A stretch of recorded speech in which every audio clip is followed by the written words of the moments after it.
కాల్చిపారి.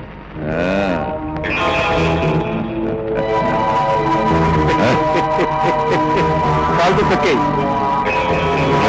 Varma, lawyer Chandrasekharam ఉప్పు తిని అతను చంపడానికి నువ్వు నాతో చేతులు కలిపినప్పుడే అనుకున్నావురా నువ్వు గోతులు తీసే నక్కవని. అందుకే నిన్ను ఆటల్లో పాటల్లో మైమరిపించి మా ఇంటి సాక్ష్యాన్ని కాల్చి పారేశాం.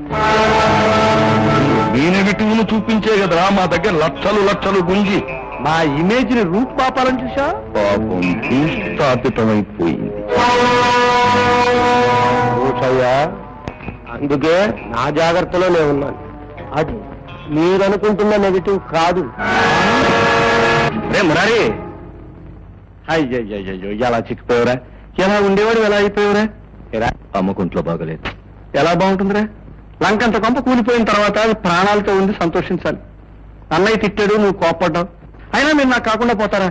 అసలు నీ గురించి నా పొద్దు నుంచి తిరుగుతున్నాను. ఎందుకు రే? నా వాళ్ళు ఆకలితో మలమల మాడిపోతూ ఉంటే నేను చూస్తూ ఊరుకోగలరా? అసలు నీకు ఉద్యోగం చూశాను రా. నీ పట్టుదల నాకు తెలుసు. నా చిన్ననాడు స్నేహితులను కలిసి నీ గురించి అంతా చెప్పాను. ఆ గోల్డ్ మెడలిస్ట్ ఉద్యోగం ఇవ్వడానికి ఏముందయా? తప్పకుండా ఇస్తాను. అసలు అలాంటి వాడు నా ఆఫీసులో ఉండవే నాకు అలంకారం అన్నాడు. ఇక నీ పద్ధతి అభిమానానికి కరెక్ట్ గా ఉంటేనే ఉద్యోగం చేయి, అంతేనా? చాలా సంతోషం బాబు.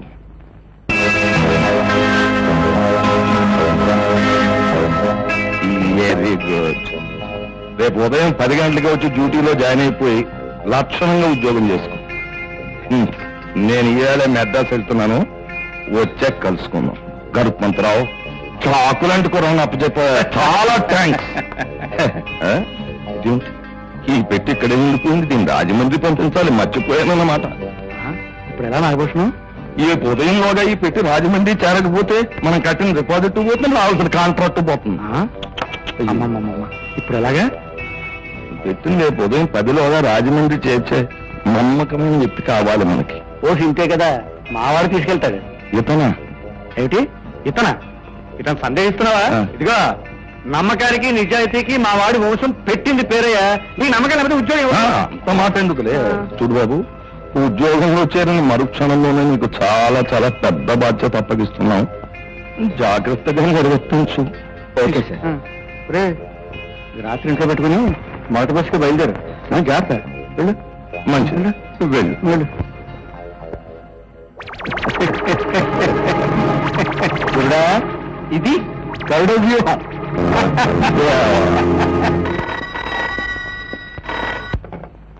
హలో, నేనల్లుడు నాగభూషణం మామయ్యని.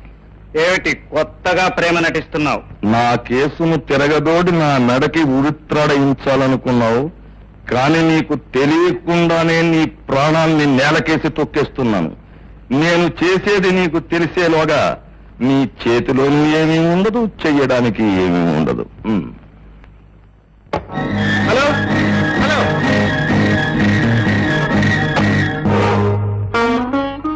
అమ్మా అమ్మా, అన్నయ్య జ్వరం ఎక్కువ ఉందిరా.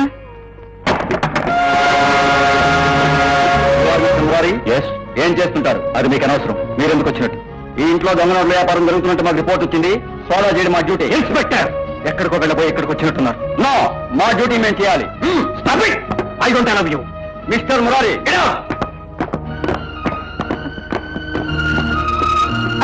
అమ్మా,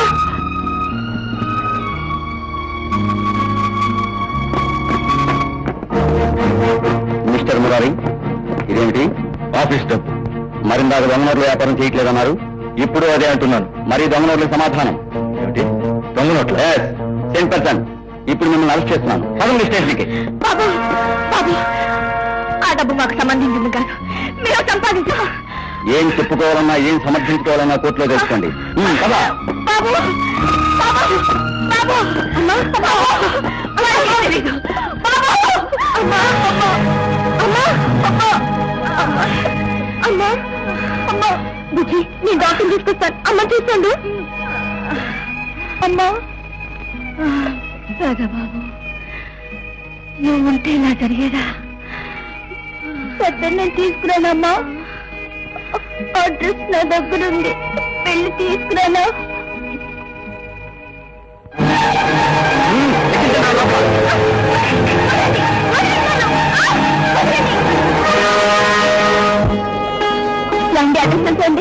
మధ్య పనా ఏమండి అడ్రస్ తెలుసండి?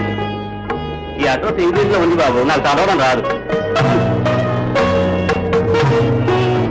అడ్రస్ అడ్రస్ చాలా బాగుంది. ఇందాక నుంచి ఇది దండం పెడతారండి. మా అన్నయ్య అడ్రస్ అండి. కాల్ చేద్దండి. ఏమండి? బుద్ధి లేదు? ఏంట్రా, నాకు బుద్ధి లేదు.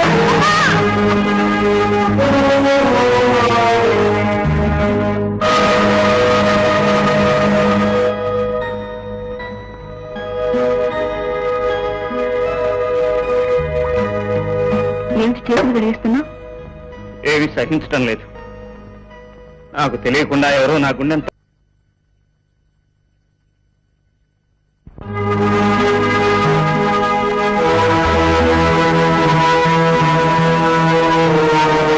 ఆగిపోయావా అన్నయ్య? అదా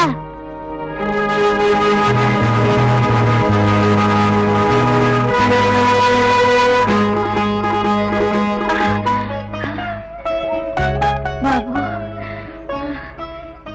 నీ దగ్గరకు వచ్చి క్షమార్పణ చెప్పుకొని నిన్ను లోపలికి తీసుకురావడానికి ఓపిక లేదయ్యా. రా బాబు, రారా. అమ్మా అమ్మా అమ్మా అమ్మా బాబు,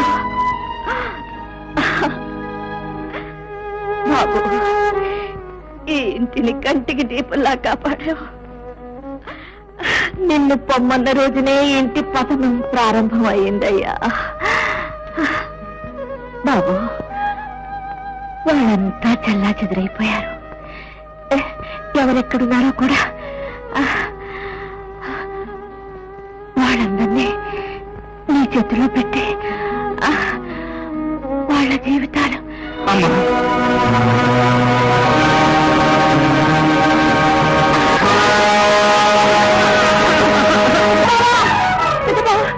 నల్లిని మళ్ళీ ఎక్కడుంది? లాక్ తీసిన ఇంట్లో చంద్రు పాడు చేయాలని ప్రయత్నిస్తున్నాడు.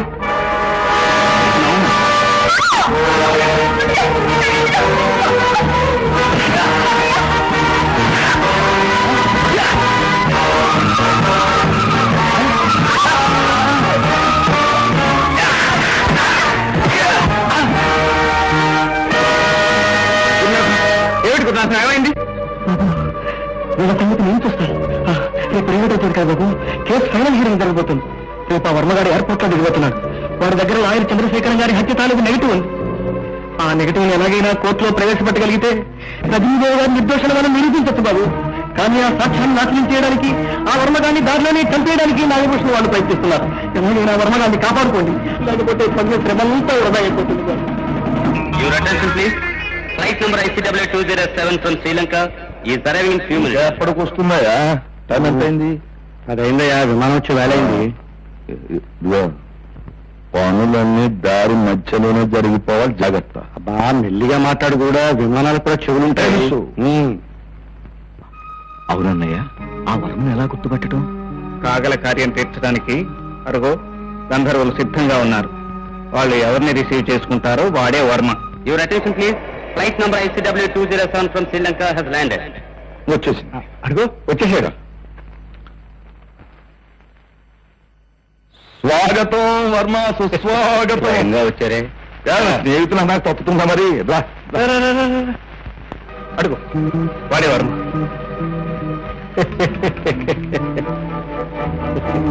మధ్యదారిలో తప్పించడానికి మంచి ప్లాన్ వేసినట్టున్నారు. డబ్బు మనుషులు, మా స్నేహం కోసం బతికే మనుషులు. మరి ఆ డబ్బు ఇక్కడికే తీసుకురావచ్చుగా. అది మర్యాద. మా ఇంటికి వచ్చి నువ్వు పూట ఫోన్ చేయొచ్చుగా. ముందు ఆతిథ్యం, తర్వాత బిజినెస్. మరీ అంత అనుమానిస్తే నువ్వు పీల్చే గాలి కూడా విషయం అయిపోతున్నాయా? ఏదో పరాయి వాళ్ళ మాట్లాడతాయండి. నేను అంత తెలివి తక్కువగా లేను. ఎందుకైనా మంచిదని తోడు తెచ్చుకున్నాను. మరేం తప్పు లేదు. నీ జాగ్రత్త మీద నువ్వుండు, మా నీతి మీద మేముంటాం.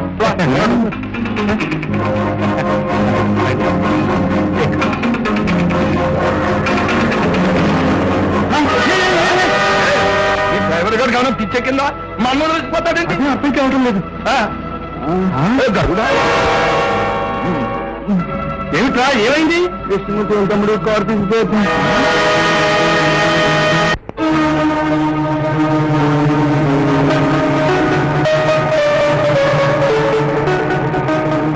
కొన్ని సంవత్సరాల క్రితం చేసిన తప్పును దిద్దుకునే అవకాశం వచ్చింది. మర్యాదగా కోర్టుకొచ్చి నిజం ఒప్పుకో. లేదా కష్టం. అంత తేలిగ్గా మీకు దొరికిపోవడానికి నేను ఏమంత వ్యర్థాలనుకున్నారా? మర్యాదగా కారు ఆపు, లేదా మీరు చూస్తారు.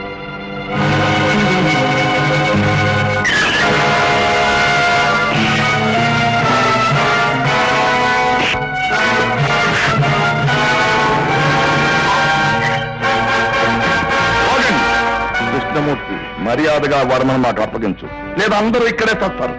కనుక మా మాట విని త్వరగా కారెక్కు.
మీ న్యాయస్థానం, మీ చట్టం, మీ మేధస్సు అన్ని ఆలోచించి వీడు చేసిన నేరాలకి శిక్ష వేయగలిగితే మీ న్యాయస్థానం విలువ పెరుగుతుంది, మీ చట్టం మీద ప్రజలకు గౌరవం పెరుగుతుంది, అన్యాయానికి కనువిప్పు కలుగుతుంది, చచ్చిన న్యాయం బ్రతుకుతుంది.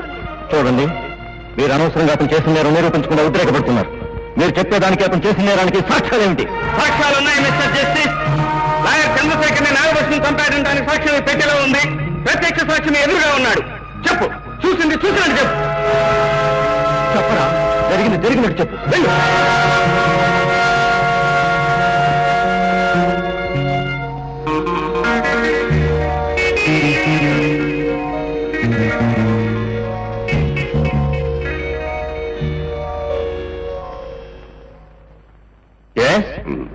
భూషయ్య, గరుత్మంతరావు కలిసి రంగనాయకులు గారి ఆస్తి కాజేశారు. లాయర్ చంద్రశేఖరం గారు ఆ కేసు వాదిస్తున్నారనే కోపంతో భూషయ్య వారిని హత్య చేస్తుండగా నేను ఫోటో తీశాను. బ్లాక్ మెయిల్ చేశానని నాకు ఎక్కువ డబ్బు ఇచ్చారు. నేను సెలం వెళ్ళిపోయాను. విన్నారా మిస్టర్ జస్టిస్? నల్లకోట వేసుకున్న ధర్మాన్ని కాపాడుతానని, న్యాయాన్ని నిలబెడతానని నిత్యం మీ మధ్య తిరిగే వ్యక్తి హత్య చేయబడితే మీ న్యాయస్థానం ఏం చేసింది? ఒక కేసు వాదిస్తుండగా ఆ హత్య జరిగితే ఆ కేసుకు, ఆ లాయర్ హత్యకు సంబంధం ఉండవచ్చుననే కనీస ఆలోచన కూడా లేకుండా భార్య శీలవతి కాదనే అబద్ధపు వాదనను నమ్మి ఆమె శిక్షార్హురాలని, శిక్షా స్మృతిలోని సెక్షన్లన్నింటినీ పరిశోధించి ఆమెను కటకటాల వెనక్కి నెట్టారు. మా ఆస్తి పోయిందనడానికి ఆ ఫైలు, మా అత్తయ్య నిర్దోషాన్ని చెప్పడానికి ఆ ఫోటోలే ప్రత్యక్ష సాక్ష్యం. కానీ ఆ రోజు మీ న్యాయస్థానం మరోలా తీర్పు చెప్పింది. ఆ ఇల్లాలు భర్తను పోగొట్టుకున్న బాధతో పాటు అయిన వాళ్ళందరూ అసహించుకుంటుంటే జైల్లోనూ, విడుదలయ్యాక ఈ సమాజంలోనూ ఎలా బ్రతికిందో ఆలోచించండి. తప్పుడు సాక్ష్యాల మీద ఆధారపడి మీ న్యాయస్థానం ఇచ్చిన తీర్పు ఎంత దారుణానికి దారితీసిందో చూడండి. ఇప్పుడు మీరు ప్రకటించే పశ్చాత్తాపంతో గడిచిపోయిన ఆమె జీవితాన్ని మళ్ళీ ఇవ్వగలరా? రాలిపోయిన సౌభాగ్యాన్ని సమకూర్చగలరా? ఇన్ని సంవత్సరాలుగా నెత్తి మీద పెట్టుకు మోసిన నిందను బద్దలు కొట్టగలరా? చెప్పండి, చెప్పండి న్యాయమూర్తి గారు.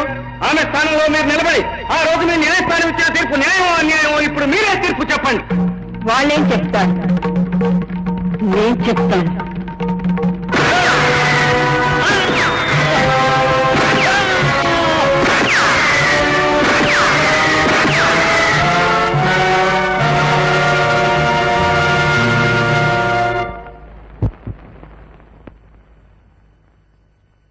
యువర్ ఆనర్, ఆ రోజు చేయని నేరానికి శిక్ష అనుభవించాను. ఆ అనుభవించిన శిక్షకు ఈ రోజు నేరం చేశాను. అప్పే, నువ్వు పతితవు కావని సమాజాన్ని, నేరస్తురాలు కావని న్యాయస్థానాన్ని ఒప్పించాలనే నా ప్రయత్నాన్ని నీ ఉద్రేకంతో వృధా చేశావు. ఇప్పుడు నిన్ను నేను ఎలా రక్షించుకునేది? నువ్వు బ్రతికేది నా కోసం కాదు, ఈ దుర్మార్గుడు చావు కోసం. నన్ను దోషిని చేసి తాను పెద్ద మనిషిగా బ్రతికిన ఈ దుర్మార్గుణ్ణి దోషిగా నిరూపించి నా చేతులతో నేనే శిక్ష విధించాలనుకున్నాను. ఇన్నాళ్ళకి నా పంతం నెరవేర్చుకున్నాను. శివరానా, ఇప్పుడు మీరు నాకే శిక్ష అయినా విధించండి. సిగ్గుపడను, బాధపడను. నిర్దోషిగా హంతకురాలను అనిపించుకున్న నేను దోషిగా హంతకి అనిపించుకోవడానికి తలంచుకోను. నా భర్తని చంపిన దుర్మార్గుడు తల తీశానన్న గర్వంతో తలెత్తుకుని ఉరి సగర్వంగా నడిచి వెళ్తాను. సార్, న్యాయమూర్తి గారు, ఇప్పుడు మీ కళ్ళ ముందు జరిగిన సంఘటన నిజంగా మిమ్మల్ని కదిలిస్తే, న్యాయానికి అన్యాయం జరిగిందని మీరు అంగీకరిస్తే, మీ న్యాయశాస్త్రాలను తిరిగి రాయించి